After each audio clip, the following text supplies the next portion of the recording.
Hey everyone, welcome back for another deep dive. Thanks for having me.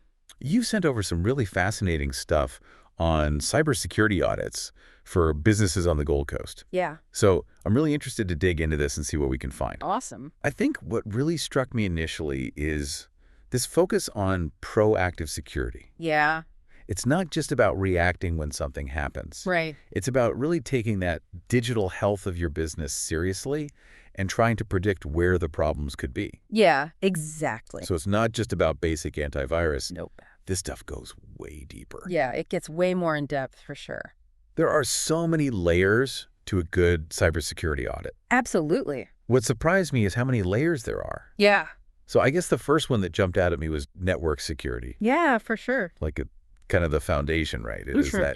that perimeter around all your data. Yeah. So I guess the first thing is like, what makes a really strong network perimeter? Okay, so think about it more like a fortress. Okay. You have your first line of defense, which is a combination of firewalls and intrusion detection systems. Okay. So the firewall is like the wall of the castle. Gotcha. It's controlling what can come in and out. Okay. But you also need those watchtowers that are constantly scanning for any kind of suspicious activity. Oh, I see. And that's where intrusion detection systems come in. Okay. So it's not just one wall, it's a whole system that has to work together. Okay, so even castles have layers of defense, right? Exactly. There are multiple walls. And that's where network segmentation comes in. Okay. So let's just say that someone does manage to breach those outer defenses. Okay. You are then dividing your network into smaller, isolated sections. Right. Think of it as separate compartments. Okay. So even if one area gets compromised, the damage is much more contained. Oh, that's really smart. So even if one area is compromised, the whole thing doesn't go down. Exactly. Like those old ships, right? That have the watertight compartments. Yes. So if one gets flooded, the whole ship doesn't sink. Yeah. So I'm starting to see how that perimeter is so important. Yeah. But what about the individual devices inside? Okay, so that is where endpoint protection becomes really, really crucial. Right. Every laptop, every phone, tablet, Oh, okay. even that smart coffee maker in the break room. Wow. I didn't even think about the coffee maker. Yeah, all of it. So every single device that's connected could be a potential way in. Exactly. Wow. Okay, so how do we best protect all of those different entry points? Okay, so first you've got your frontline guards, your antivirus and anti-malware software. Okay. They are constantly patrolling, constantly scanning for any known threats. Right. And they neutralize them before they can cause any damage. Okay, so that makes sense. Yeah. But how do we keep those guards up to date? So think of it like even the best trained guards need updates on the latest enemy tactics, right? Of course, yeah. So that is where patch management becomes critical. Okay. So software companies are constantly releasing updates, and they include crucial security patches. Right. They fix vulnerabilities that have been discovered. Oh, wow. So you really can't ignore those update notifications. No, you really can't. It's like neglecting maintenance. Right. You know, like letting your fortress walls just start to crumble. Yeah, I see. So it's really important to make sure those are up to date. Mm-hmm. But even with the best defenses, sometimes those crown jewels are just too tempting. Yeah, absolutely. So how do we protect the data itself? Right. So that is where encryption comes in. Yeah. Think of it like storing those crown jewels in a vault.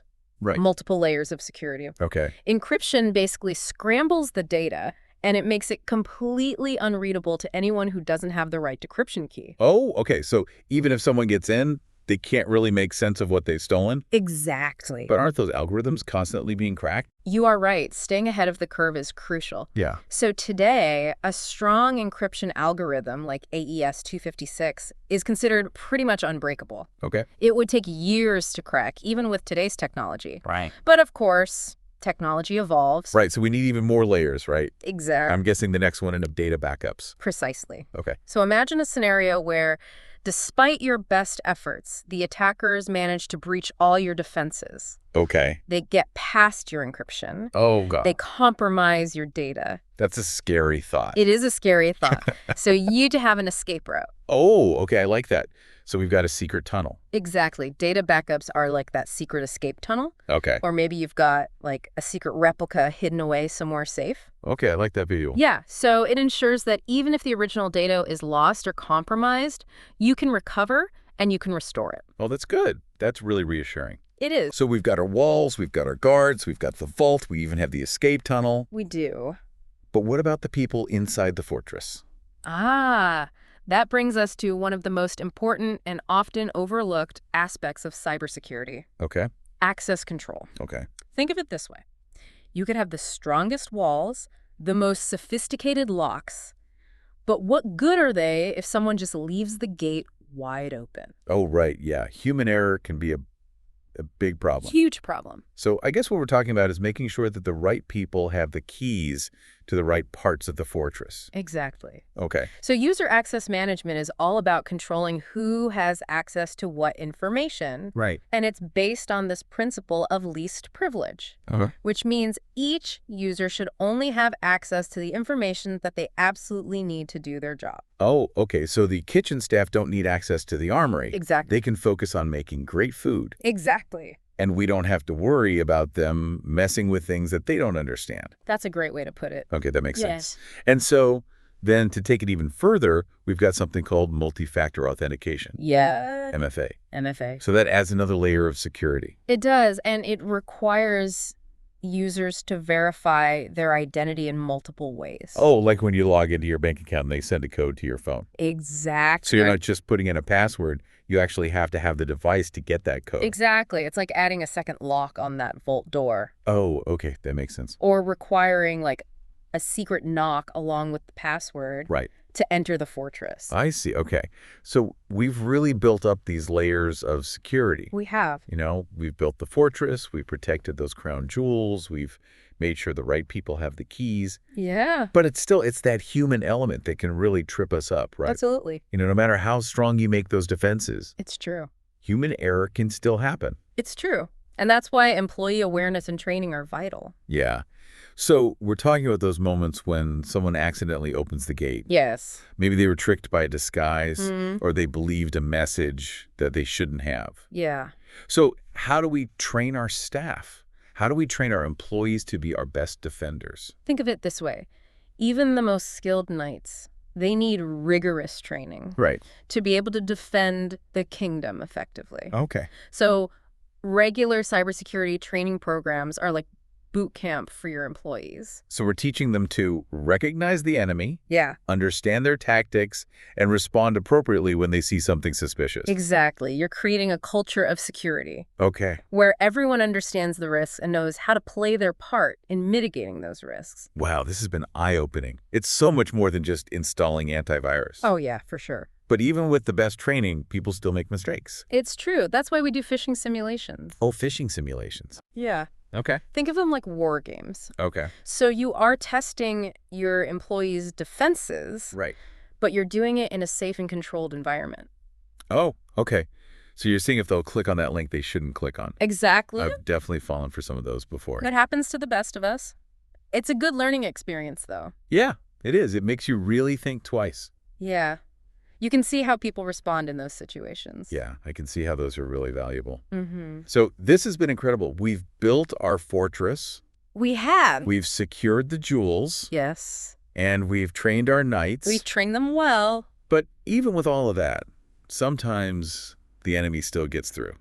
That is the unfortunate reality. So we need a plan for when that happens. We absolutely do. We need a battle plan ready to go. We do. Incident response is a crucial part of any cybersecurity strategy. Okay, an incident response, what does that really mean? It's not a matter of an attack will happen. It's a matter of when. Okay. So the first thing you need is a clearly defined plan, Okay. and everyone on your team needs to know what their role is. Right. What actions do they need to take when that incident occurs? Oh, okay. Oh. So it's about having a really clear structure and a chain of command. Exactly, like in a real fortress. Okay. So there's no confusion, there's no hesitation. Right. No one's wondering what they should be doing. Exactly. Okay. So then what else needs to be in that plan? You also need to think about communication. Okay. How do you communicate internally, Right. and how do you communicate externally? So both within the company, but then also letting your partners know and your customers know. Exactly. And who do you contact? All of that. Yeah. Okay. So it's really important to think that through It is. ahead of time. Yeah.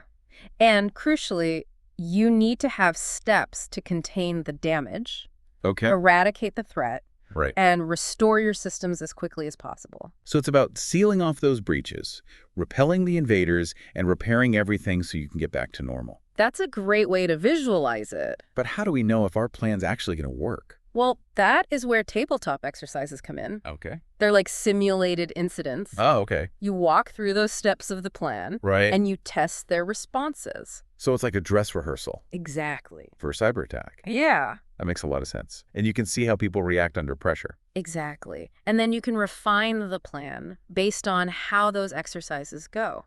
Wow, this is making me think about incident response in a whole new light. It's crucial. And just as fortresses need to adapt and be upgraded over time, so too must your cybersecurity approach. So it's not just about setting it and forgetting it. Now, Cybersecurity is an ongoing process. it is. The digital landscape changes constantly. Right. There are new threats all the time. So we have to keep up with that. You do. And that's why you do regular compliance audits and policy reviews. So it's like making sure our fortress meets the latest building codes. Exactly. Okay. Yeah. And you're checking the walls for any cracks or weaknesses. Yeah. I see. You're making sure that your practices are up to date. It's fascinating how that fortress analogy really applies to everything. It's a good one. We've built it, we've staffed it, we've prepared for attacks, and now we're making sure it's up to code. It's about that continuous improvement. Yeah, it's really painting a picture of what a really strong cybersecurity approach should be. It is. It makes it more difficult for attackers to succeed. This has been a lot to absorb, It has. but it's so valuable. We've covered so much ground already. We have. And I'm really eager to dive in even deeper after a quick break. Sounds good. We'll be back soon to continue building our secure digital fortress. Stay with us. We'll be here. Welcome back. It's great to be back. I feel like we just covered so much ground. We did. You know, from building that virtual fortress Yeah. to training our digital knights. I'm feeling a lot more informed than I was when we started, Good. but I'm also realizing how much there is to know. That's true. Yeah. Cybersecurity is constantly evolving, Right. which also makes it fascinating. It's Yeah. like this never-ending puzzle, you know, Right. always challenging us to come up with better ways to protect ourselves. And that's why I think these deep dives are so valuable. I agree. We can take these complex concepts, Yeah. break them down into these manageable pieces. Right. And I think it gives us a good framework for thinking about security, I agree. in a more strategic way. It is. It's not just about memorizing terms. It's about Oh. understanding the principles and Yeah. how they work in real-world situations. Yeah, exactly.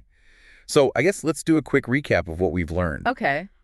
We started by talking about securing the network, Right. building a really strong perimeter Right. with those firewalls and intrusion detection systems. Right. Like a modern-day fortress Yeah. with walls and watchtowers always on guard. Yeah. And then we also talked about network segmentation, Right. dividing it up into those smaller sections. Right. So if one area is compromised, Yeah. the whole thing doesn't go down. Exactly. Okay. And then we moved on to endpoint protection, Yeah. realizing that every device is a potential entry point. Every single one. And we talked about antivirus and anti-malware software Right. as that first line of defense, Yeah. and the importance of keeping all that up to date Yeah. with patch management. Right. Like making sure the guards have the latest intel on Yeah. what the bad guys are doing. Exactly.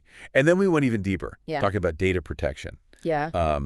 The crown jewels Yes. need to be in the vault. They do. They need to be encrypted. Yes. And then we also talked about what happens if something does go wrong. Yeah. And we need those data backups, You need them. that escape route for the crown jewels. That's a good way to put it. It's amazing how these analogies Yeah. make it so much easier to understand. They really do. But even with all of that, we can't forget about the human element. It's true. People make mistakes. Absolutely. So we talked about user access management, Yes. making sure that only the right people Right. have access to certain The information. principle of least privilege. Exactly. Right. And then we added that extra layer Yes. of multi-factor authentication, Right. having that second lock on the vault door. Exactly. But even then, Yeah. we still need to make sure that our employees are aware Yes. that they're trained. Absolutely. So we talked about those training programs, Yeah. teaching our digital knights how to spot those threats. Exactly. And then the phishing simulations, Yes. which I've fallen for a few times. I think we all have. It's a good reminder to be vigilant. It is. And then we touched upon incident response, Yes. that battle plan that we need Very important. in case the walls are breached. You need to know what to do, Right. who to contact, Yeah. how to contain that damage. And the tabletop exercises are a great way to practice that. They are. So this has been so informative. Good. I'm glad. But I'm curious, what does all of this mean for our listener? Well, I think the main takeaway here is that cybersecurity is not a one-time fix. It's ongoing. It's a process. It is a process. It's about building a culture of security within your organization where everyone understands what the risks are Right. and they take responsibility for protecting themselves and the company.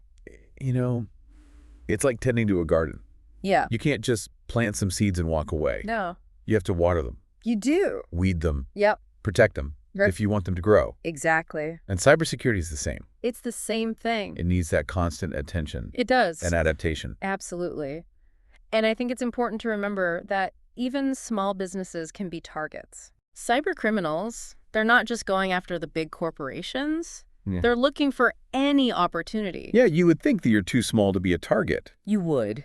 But that's not true. It's not true at all. They often use automated tools Right. to scan for weaknesses. Yeah. They don't discriminate. Okay, so no one is immune, No one. and the consequences can be devastating. They can. You know, for a small business especially. Especially You know, in. financial losses, damage to your reputation. Yeah, and legal problems. So what can our listeners do? Okay, so the first thing they need to do is conduct a thorough assessment Okay, of their current cybersecurity posture. so like a self-audit, Exactly. using some of these key areas we've talked about. Yes. Identify those weaknesses. Okay. Develop a plan to address them. Okay, so it might be implementing new security measures, It might. updating existing ones, Yeah, training employees. right. It's about being proactive. Right. Find those vulnerabilities before someone else does. And it's not just about the technology, No. it's about the people It is. and creating that culture of awareness Absolutely. and responsibility. Yes. Don't be afraid to reach out for help. Okay. There are a lot of experts out there Right. who can provide guidance. So it's like hiring a specialist It is. to come and check out your fortress. Exactly. You wouldn't build a castle You wouldn't. without an architect. No, you would not. So what's the most important thing our listeners should remember? Well, I think it's that cybersecurity is a journey. Right. It's not a destination. Yeah. It's constantly learning and adapting Wow. and improving. And it's about building that culture of security It is. where everyone is involved. Yes. Everyone. So it sounds like being proactive, Yes. being vigilant, Mm-hmm. and never underestimating the importance of cybersecurity, Never. no matter what size your business is. That's right. So on that note, let's shift gears just a little bit. Something that really caught my eye in the source material Okay. was about compliance audits. Yes, And how they can actually help businesses stay ahead of the curve they can. when it comes to cybersecurity. Yeah, I've always thought of compliance as a bit of a chore, I understand. you know, just checking the boxes. Yeah. But I'm starting to see how it can be really valuable. It's for improving security. Compliance audits, they often force organizations to take a look at their security practices and make improvements they might not have thought of otherwise. So it's not just about avoiding those fines or penalties. Right. It's about really using it as a way to improve Exactly. your security. It helps you identify gaps, Okay. implement best practices, Right. show your customers you take it seriously. It's like having an inspector come in, check everything out, Yeah. point out those weaknesses. Right. But some people argue that it can get too focused on checking those boxes Yeah, that's true. and not really focusing on the risk. That's a valid concern. So how do you find that balance?